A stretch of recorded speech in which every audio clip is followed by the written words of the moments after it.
तो मूवी में हमें दो मेन कैरेक्टर्स दिखाए जाते हैं जो कि बाप बेटी होते हैं। फादर का नाम बेन होता है और उसकी बेटी का नाम सारा, जो कि बीमार होती है। और बेन अपनी बेटी सारा को लेकर एक हॉस्पिटल में आता है ताकि उसको ठीक करवा सके। इनफैक्ट उसके साथ कोई मेंटल इशू था, उसे हेलुसिनेशंस होती थी और इसके रीजन डॉक्टर्स ये बताते थे कि उसका माइंड ठीक से काम नहीं करता, उसके ब्रेन की इतनी ग्रोथ नहीं हो रही है। इस वजह से सारा काफी डिप्रेस भी होती है और कुछ स्केचिंग भी करती रहती है जो उसे नजर आता है। और आज हॉस्पिटल में वो दिन होता है जब सारा का सीटी स्कैन हो रहा होता है, लेकिन इसी दौरान सारा की तबीयत बहुत ज्यादा खराब होने लगती है। वो चिल्लाने लगती है जैसे कोई उसके सामने हो और उसे काफी ज्यादा दर्द हो रहा हो। इवन वहाँ की लाइट भी खराब होने लगती है, उसमें फ्लक्चुएशंस आने लगती हैं और साथ ही साथ सीटी स्कैन वाली मशीन भी खराब होने लगती है, उसमें से धुआं निकलने लगता है। तो बेन फौरन से अपनी बेटी को उठा के बाहर ले आता है। सारा अपना कोई रेड क्रेयॉन मांग रही होती है जो कि बेन उसे फौरन से देता है। सारा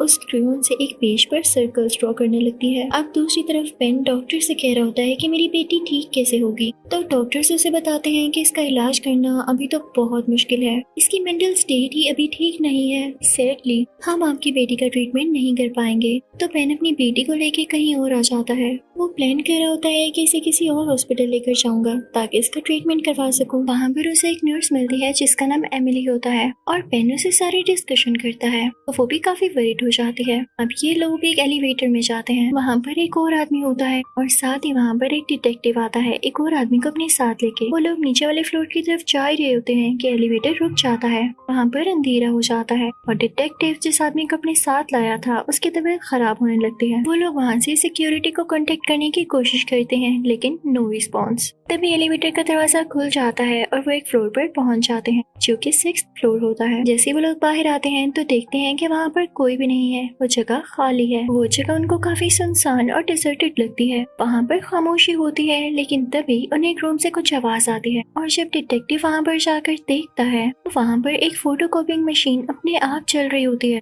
लेकिन जैसे भी उसके पास जाकर उसे छूने लगता है तो वो रुक जाती है। जब एमिली वहाँ पर देखती है तो काफी अजीब एक्सरेज पड़े होते हैं जिनका इंसानों से कोई लेना देना नहीं लग रहा था, यानी इस फ्लोर पर सब चीजें काफी अजीब थी। वो लोग जैसे ही थोड़ा आगे जाते हैं तो एक लेडी दिखाई देती है जो कि व्हील चेयर पर होती है और उसकी बैक इनकी तरफ हो रही होती है। वो लोग जब उसको देखते हैं तो हैरान रह जाते हैं। वो बिल्कुल पेल हुई पड़ी थी जैसे उसके अंदर ब्लड ही ना हो और किसी ने उसकी दोनों आंखें निकाल ली थी। ये बहुत ही ज्यादा टेरिफाइंग लगता है और जैसे निशान उसके मुंह पर थे ऐसे लग नहीं रहा था कि ये किसी इंसान का काम है। और वो लोग वहाँ से भागने लगते हैं क्योंकि उन्हें यहाँ पर खतरा लग रहा था। वो लोग वहाँ पर मौजूद दूसरी सीढ़ियों यानी स्टेयर्स का इस्तेमाल करते हैं, लेकिन जैसे ही वो लोग वहाँ पर जाते हैं तो वहाँ पर कोई डिटेक्टिव पर फायरिंग स्टार्ट कर देता है और वो लोग अपनी जान बचाते हुए 5th फ्लोर पर आ जाते हैं। इनके साथ सारा भी थी जो कि व्हील चेयर पर ही थी। वहाँ पर इनको सीसीटीवी फुटेज मिलती है जो कि मॉनिटर्स पर चल रही होती है। जब ये लोग उसमें देखते हैं तो इन्हें हॉस्पिटल में कोई भी नजर नहीं आता, लेकिन अनएक्सपेक्टेडली 3rd फ्लोर पर दो बहुत ही ज्यादा मिस्टीरियस लोग दिखाई देते हैं। ये समझते हैं कि शायद उनको भी हमारी तरह मदद की जरूरत है और वो खो गए हैं, उन्हें रास्ता नहीं मिल रहा। तो ये लोग प्लान करते हैं कि हम वहाँ पर जाएंगे। वहाँ पर सारा काफी घबराई हुई होती है क्योंकि उसे ऐसे लग रहा था जैसे इनके अलावा और भी कोई है, कोई स्पिरिचुअल पावर जो कि उन्हें देख रही है। तभी एक दरवाजा खुलता है और सारा उस दरवाजे की दूसरी तरफ चली जाती है। अब यहाँ पर किसी के ना तो मोबाइल फोन्स काम कर रहे थे और ना ही कोई और चीज, लेकिन दरवाजा खुलते ही इन सब के सेल फोन काम करने लगते हैं और रेडियो भी ऑन हो जाता है और साथ ही इन्हें एक रिफ्लेक्शन दिखाई देता है जो कि किसी विच, किसी इविल स्पिरिट का होता है। वो विच इनके पीछे आने लगती है, लेकिन ये लोग वहाँ से किसी और फ्लोर में चले जाते हैं। वहाँ पर एक एक्सरे मशीन रखी होती है जिसे उनमें से एक आदमी गलती से ऑन कर देता है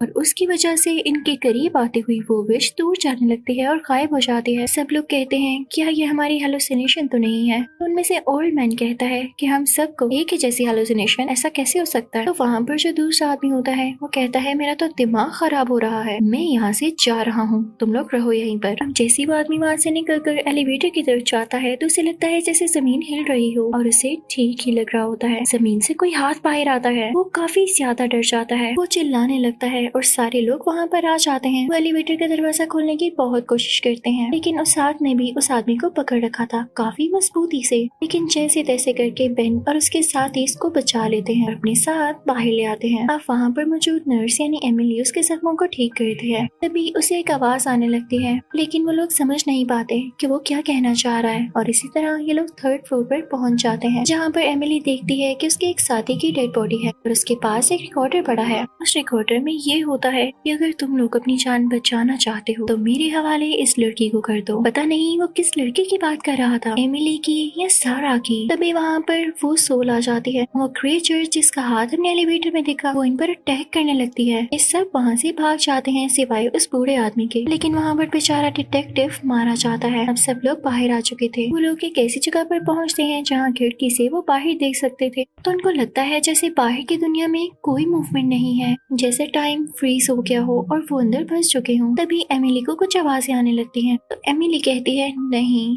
दिस इज नॉट पॉसिबल। ये तो मेरी ही आवाज है जब मैं फोर्थ फ्लोर से बोल रही थी। लगता है हम मिरर वर्ल्ड में हैं या किसी और डायमेंशन में। पहले जो मैंने बोला वो यहाँ रिपीट हो रहा है। इसी दौरान सारा की तबीयत बहुत ज्यादा खराब होने लगती है। तो बेन उस नर्स से कहता है, प्लीज आप मेरे साथ आए, मुझे अपनी बेटी के लिए मेडिसिन चाहिए। और वो यंग आदमी सारा के पास ही होता है। अब बेन के साथ जाते हुए वो नर्स यानी एमिली बेन को बताती है कि आपकी बेटी के साथ जरूर कोई इशू चल रहा है। वो जैसे ड्राइंग्स बनाती है ये नॉर्मल बात नहीं। आपने कभी उसे पूछने की कोशिश की कि कहीं उसे कुछ नजर तो नहीं आता? जरूर वो कुछ ऐसा देख पा रही है जिसे हम नहीं देख पाते या नहीं फील कर पाते। अब बेन और एमिली को जाते जाते कुछ लोगों की डेड बॉडीज मिलती हैं और उनके साथ गन भी होती है जिसे वो पकड़ लेते हैं। और आगे जाकर उन्हें ऊपर वाले फ्लोर से कुछ आवाजें आती हैं और वो सिर्फ शूट करते हैं जो कि स्टेयर्स की तरफ होती है। उन लोगों ने स्टेयर्स की तरफ शूट किया होता है और उन्हें पता चलता है कि जब वो ऊपर वाले फ्लोर पर थे और स्टेयर्स पर जब शूट किया गया तो वो किसी और ने नहीं बल्कि इन्हीं लोगों ने किया था। ये सब चल क्या रहा था ये इन लोगों को भी नहीं पता था। ये लोग वहाँ से होते होते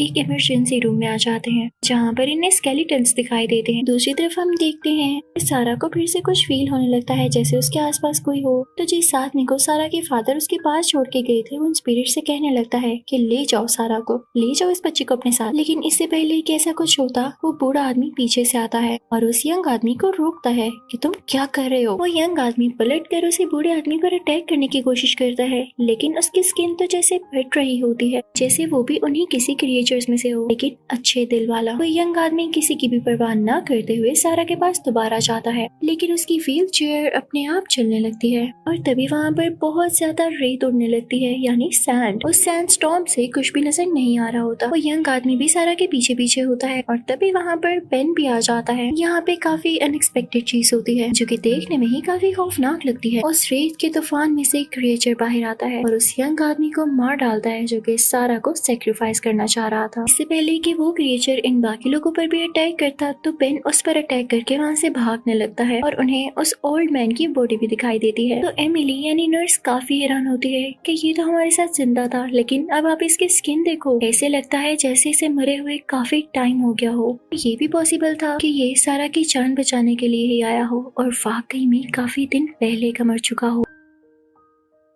अब एमिली, बेन और सारा एक साथ निकलने लगते हैं, लेकिन जैसे स्टेयर्स पर पहुंचते हैं तो वहाँ पर तो इतनी ज्यादा डेड बॉडीज होती हैं कि वहाँ से बाहर जाने का कोई रास्ता ही नहीं था। वो काफी ज्यादा परेशान हो जाते हैं। अब वो जा रहे थे सेकंड फ्लोर की तरफ, लेकिन उससे पहले ही सारा की तबीयत खराब होने की वजह से बेन और एमिली उसके लिए मेडिसिन ढूंढने लगते हैं। तो तभी नोटिस करते हैं कि सारा उनके साथ नहीं है। भी वहाँ पर एक क्रिएचर आता है और एमिली पर अटैक करने की कोशिश करता है, लेकिन एमिली उसे शॉक दे देती है और वहाँ से बाहर आ जाती है। दूसरी तरफ बेन को एक दरवाजा मिलता है और जैसे ही वो उसे खोलता है तो हर तरफ रोशनी ही रोशनी होती है और वहाँ पर काफी ज्यादा लोग होते हैं। ऐसे लग रहा था कि यही असली दुनिया है। जहाँ पर ये लोग थे वो कोई दूसरी दुनिया थी। बेन उन लोगों को बुलाता है, उनसे बात करने की कोशिश करता है, लेकिन नो यूज। वो लोग बेन को देख ही नहीं पा रहे थे और बेन भी किसी को टच नहीं कर पा रहा था। वो एमिली को सिग्नल भिजवाता है, लेकिन दूसरी दुनिया में होने की वजह से वो उसको कैसे सुन पाती। बेन कहता है कि इस तरह से तो काम नहीं चलने वाला। वो दूसरा दरवाजा खोल के वापस उसी दुनिया में आ जाता है तो देखता है कि उसकी प्यारी बेटी उसके सामने है। वो बहुत खुश होता है, लेकिन सैडली यहाँ पर एक और सैंडस्टॉर्म आता है। उसमें से वही एविल क्रिएचर बाहर आता है जो कि उन्हें मारने ही वाला होता है। और यहाँ पर एक और ब्लेसिंग होती है। वो बूढ़ा आदमी दोबारा से वहाँ आ जाता है जो कि उनको बचाता है। ये बूढ़ा आदमी एंजल बनकर बार बार कैसे आ रहा था ये इन लोगों को भी नहीं पता चल पाता। वहाँ पर एमिली भी आ जाती है और अब ये तीनों फिर से एक साथ होते हैं।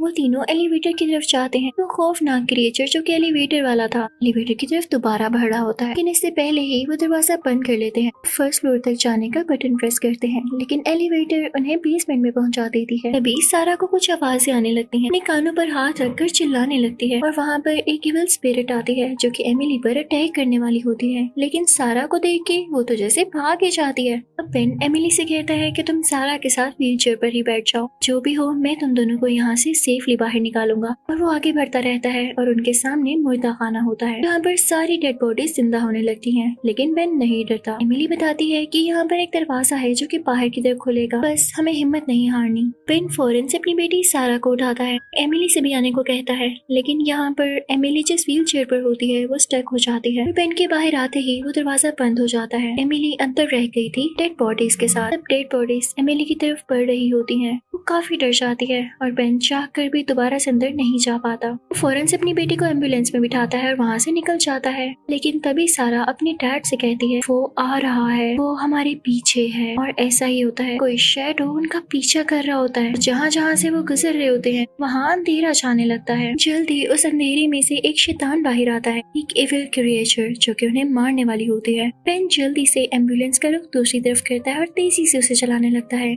लेकिन सामने से तेज रोशनी आती है जो कि उसकी आंखों में पड़ने लगती है और उसको एम्बुलेंस रोकनी पड़ती है। जब बेन देखता है तो उसके सामने उसकी बेटी होती है जो कि ग्लो कर रही होती है। बेन उसे देख के फौरन से बाहर आता है और तभी वो शैडो उसके ऊपर आने लगता है। वो बेन को पूरी तरह से कवर कर लेता है। सारा कहती है कि डैड परेशान नहीं हो, सब कुछ ठीक हो जाएगा। वो पीछे मुड़ती है और शैडो से कहती है कि अब बस करो, मुझे अब वापस भेज दो। तभी वहाँ पर तेज रोशनी होने लगती है और सीन वहीं पर शिफ्ट होता है जहाँ से स्टार्ट हुआ था। सारा का सिटी स्कैन हो रहा होता है और सारा के फादर उसे उठा के बाहर लेकर जाते हैं, लेकिन इस बार सारा अपने फादर से कहती है मुझे ब्लू क्रेयॉन दे। अब जब वो ड्राइंग बना रही होती है तो उसके पास वही बूढ़ा आदमी आता है। वो कहता है कि अब मैं ठीक फील कर रहा हूँ, जल्दी तुम भी ठीक हो जाओगी। यानी हर बार सारा अपनी इमेजिनेशन में मारी जाती। ये सब क्रिएचर्स, ये सारे इविल स्पिरिट्स, ये शैतान सारा की अपनी इमेजिनेशन थी, जो कि वाकई उसकी मेंटल हेल्थ ठीक ना होने की वजह से थी। लेकिन अब जो बूढ़े आदमी ने उसके पास आकर कहा कि तुम ठीक हो जाओगी, उसने इस बार खुद को बचा भी लिया था। तो ये एक अच्छी न्यूज थी